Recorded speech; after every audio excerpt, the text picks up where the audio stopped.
Entity Framework Core, c'est un ORM qui permet aux développeurs .NET de pouvoir rouler les requêtes SQL sur des bases de données relationnelles.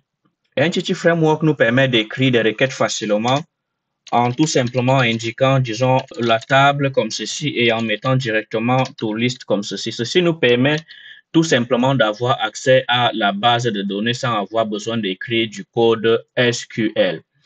Mais ceci, c'est quelque chose qui est assez apprécié dans la communauté des développeurs car ceci permet d'accélérer le développement des applications.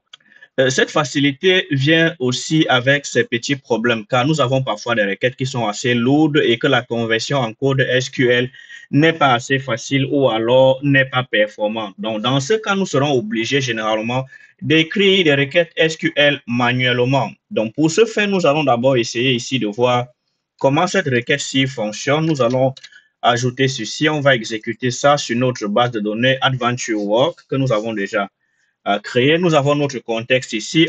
On peut voir ici que nous générons ici la liste des produits que nous avons dans notre base de données. Parfait. Maintenant, que se passe-t-il si nous voulons plutôt écrire cette requête-ci, mais en utilisant du code SQL? Vraiment, pour écrire du code SQL ici, nous devons tout simplement ici ajouter la condition, une condition comme ceci. On va dire ici from SQL. Voilà. Donc, comme from SQL ici, nous devons maintenant spécifier le code SQL que nous voulons écrire. Dans ce cas-ci, le code SQL que nous allons par exemple écrire en premier, on va dire que nous voulons, disons, lister tous les produits que nous avons dans la base de données. Donc, on va réécrire la même chose que nous avons déjà. On va voir qu'en faisant ceci, le système nous propose d'utiliser en fait les méthodes asynchrones dans ce cas-ci. Donc, on va accepter. On va dire ici toList async. Voilà. Donc, et on va mettre ici await tout simplement. Voilà. Les requêtes asynchrones permettent en fait d'avoir la meilleure performance possible pour notre système. Donc, on va voir que cette requête-ci va nous donner le même résultat que nous avions avant. Donc, on va lancer l'application comme ceci. Et voilà. On voit ici que quoi? Nous avons ici la liste des produits qui apparaît également comme tout à l'heure. Nous avons ceci pour une raison ou une autre. Nous voulons spécifier une condition sur nos requêtes. Notre table de produits, c'est ça ici. Considérons que nous voulons ici ajouter un paramètre de filtrage. On va dire, nous voulons par exemple lister tous les produits qui ont une certaine couleur spécifique, par exemple la couleur rouge. Donc, dans ce cas, on va ajouter une condition ici qu'on va dire where color égale red, tout simplement. Donc là, maintenant, si on exécute ceci, nous voyons maintenant que ça nous liste uniquement les produits qui ont la couleur rouge ici. On peut voir ici color red partout ici, comme ceci. Donc, on voit maintenant uniquement les produits qui ont la couleur rouge. Donc, ça, c'est la première façon de l'écrire. On voit maintenant que nous pouvons ici écrire toutes nos requêtes SQL, tout simplement en utilisant la commande from select qui se trouve dans Entity Framework ici. Maintenant, considérons que nous voulons plutôt inclure ce paramètre-ci comme une variable. Donc, dans ce cas ici, nous allons ici plutôt dire variable color égale red, comme ceci. Donc, on va venir ici, on va mettre comme ça. Donc là, nous allons faire l'interpolation ici et on va dire color. Donc, ce qui va se passer ici, c'est que nous allons injecter un paramètre manuellement qui va s'ajouter à cette condition-ci. Le danger, généralement, quand on utilise SQL directement, c'est ce qu'on appelle ici l'injection du code SQL qui peut être fatal pour une application. Donc, normalement, nous devons toujours protéger notre code quand nous écrivons du code SQL manuellement. Heureusement pour nous, la méthode from SQL ici, par défaut, doit prévenir l'injection de code SQL si nous utilisons dans notre application. Donc, si nous exécutons ceci encore, donc nous sommes censés avoir le même résultat que nous avions tout à l'heure pour la requête ici. C'est ça. Donc, si on exécute encore ceci, et voilà, on voit que nous avons le même résultat que tout à l'heure. Donc, on n'a rien changé.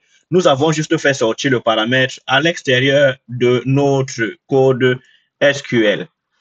Maintenant, qu'advient-il si nous voulons utiliser la méthode from row? Maintenant, nous avons une autre méthode ici qui est from row.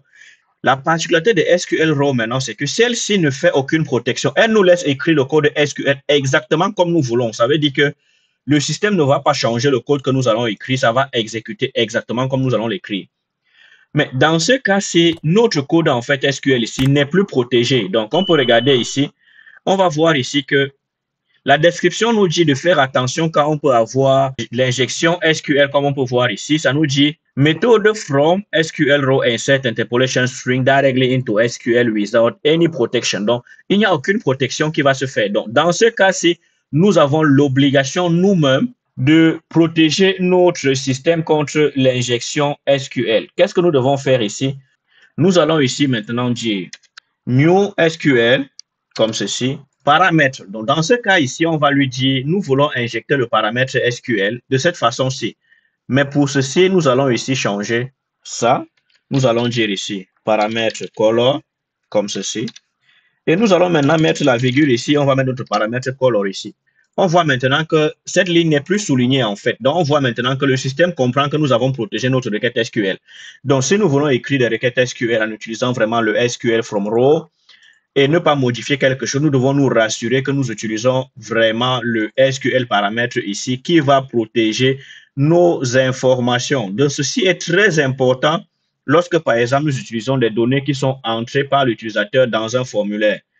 Nous avons vu déjà comment utiliser from SQL. Nous avons vu comment utiliser from SQL row maintenant qui nous permet ici de protéger en utilisant SQL paramètres.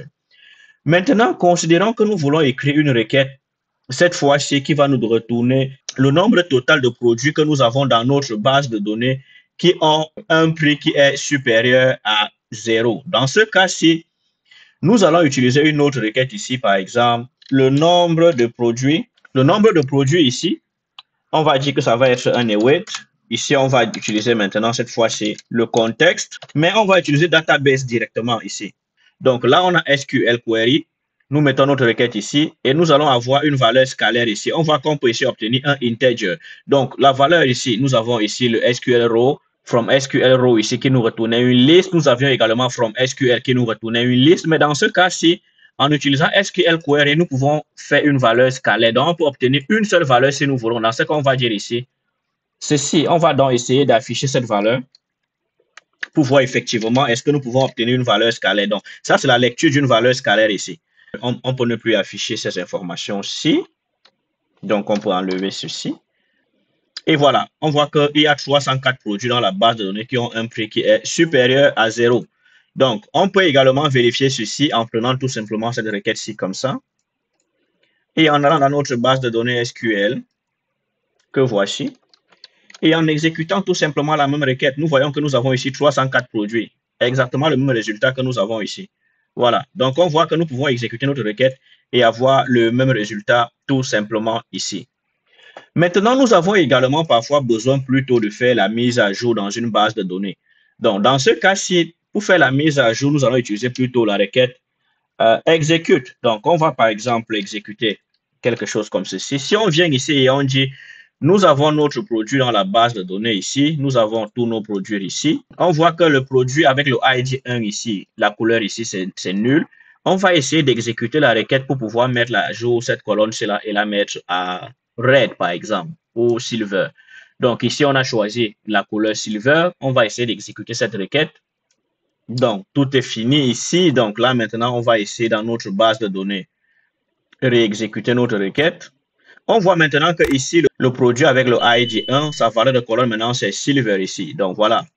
Nous pouvons maintenant dire que nous avons appris comment nous pouvons lire les informations dans une base de données en utilisant from SQL, en utilisant from SQL row. Nous avons également vu comment nous pouvons lire une valeur scalaire en utilisant SQL query. Nous avons maintenant aussi vu comment exécuter une requête de mise à jour, de suppression en utilisant maintenant execute SQL.